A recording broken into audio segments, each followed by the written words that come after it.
3-4 оюнга күч сынашып жаткан мектептер бул Пушкин жана Нышанов мектеби болууда. Оюндун кызыгын биз менен бирге күзөтүңүздөр.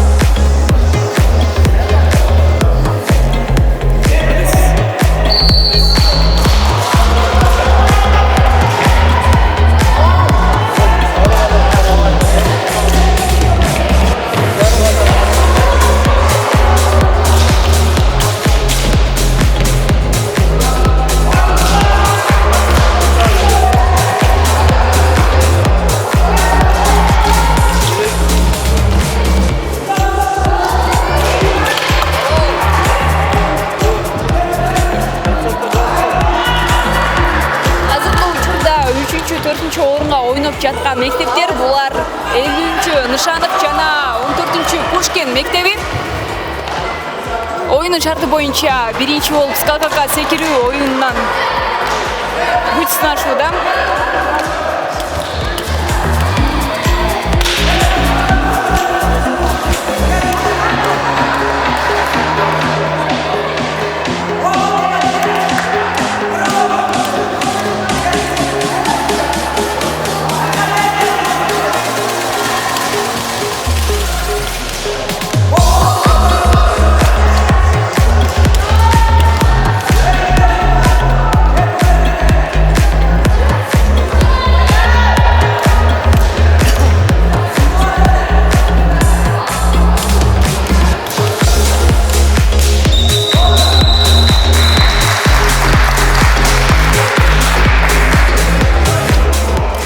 Нышанов мектеби бир упайга ээ болду.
Шарт болгон теннис ракеткасы менен шарикти айлантуу оюну жүрүүдө.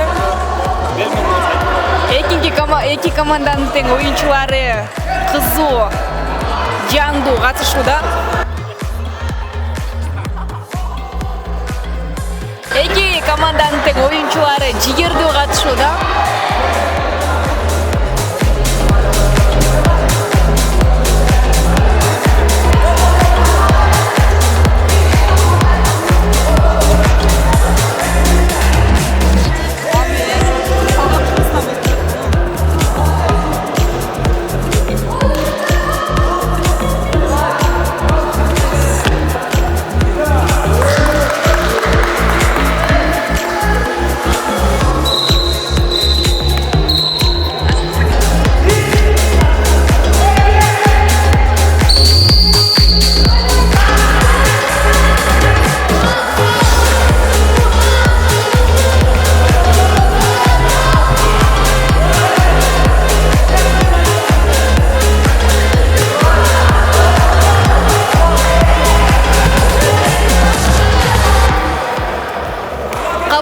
Секирүү оюну башталды.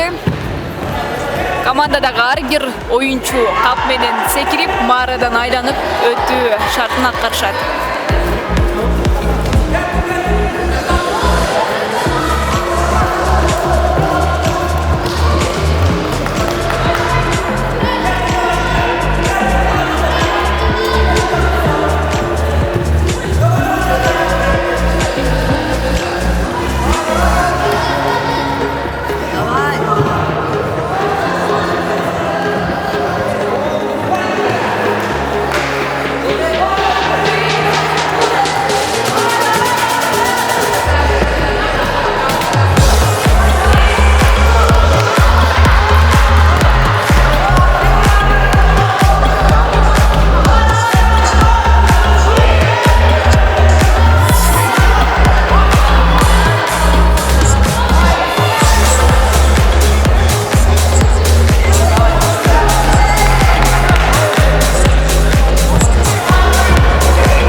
Азыр болсо баскетбол тобун Порчого түшүрбөй.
Төртүнчү оюнга ойноп жаткан 52 жана 42 мектептердин арасында оюндардын 5 шарты болгон Аркан Тарчмай оюну башталганы турат.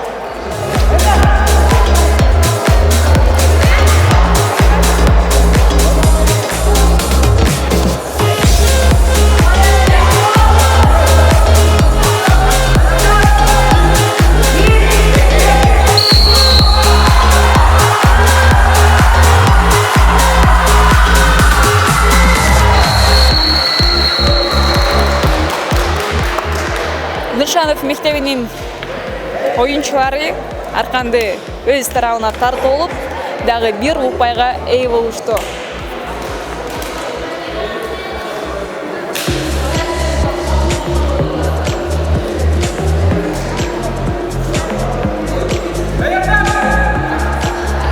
Ал эми азыр кыздардын оюну башталды.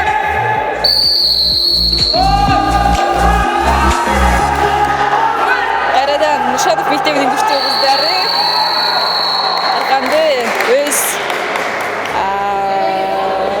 чайгарасына тартып, дагы бир упайга ээ болушту. Ал эми оюндун акыркы жүрүшү болгон пара тебүү оюну азыр башталат. Анан мындан кийин ошону менен оюн жыйынтык калат.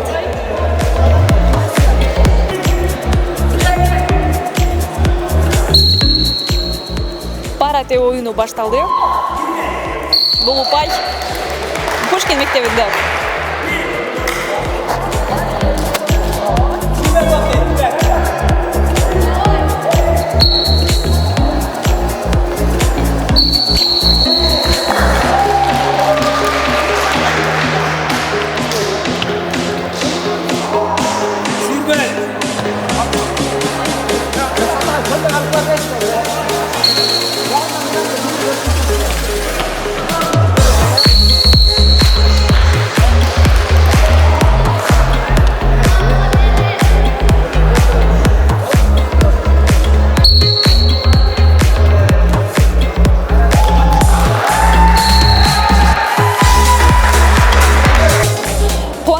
Чабуулар менен бул оюнда 50-чү мектеп жеңишке ээ болду. Мындан кийинки 1-2 орунга дагы дал ушул 50-чү жана 52-чү мектептер күч сынашат.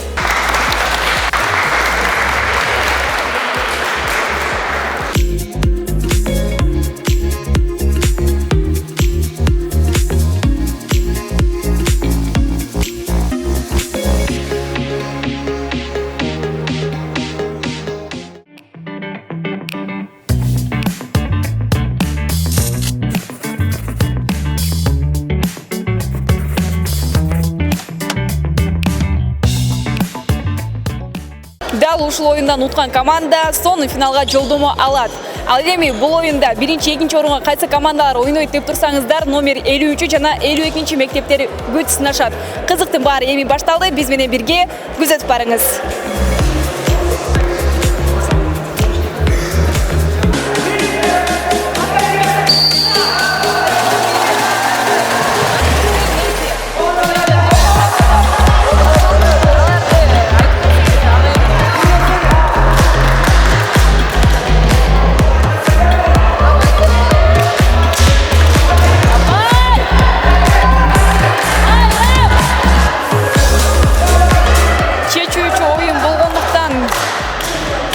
Ар бир команданын катышуучулары ушунчалык берилүү менен оюндун эрежесин бузбастан аткарууга аракет кылып жатышат. Ыкчамдык албетте эске алынып, азыр бул оюнда ким мыкты көрсөтөт болду экен деген суроо бардыгыбызды арбап атса керек.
Эсиңиздерге сала кетсек, 1-2 орунга ойноп жаткан командалар 50 жана 52 мектеп болууда. Азыр болсо оюнун шарты боюнча 4-чү болуп баскетбол тобун торчого түшүрүү оюну жүрөт.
сіздердің назарыңыздарда финал ойыны болды. Албетте ойында бирөө утулат, бирөө утат.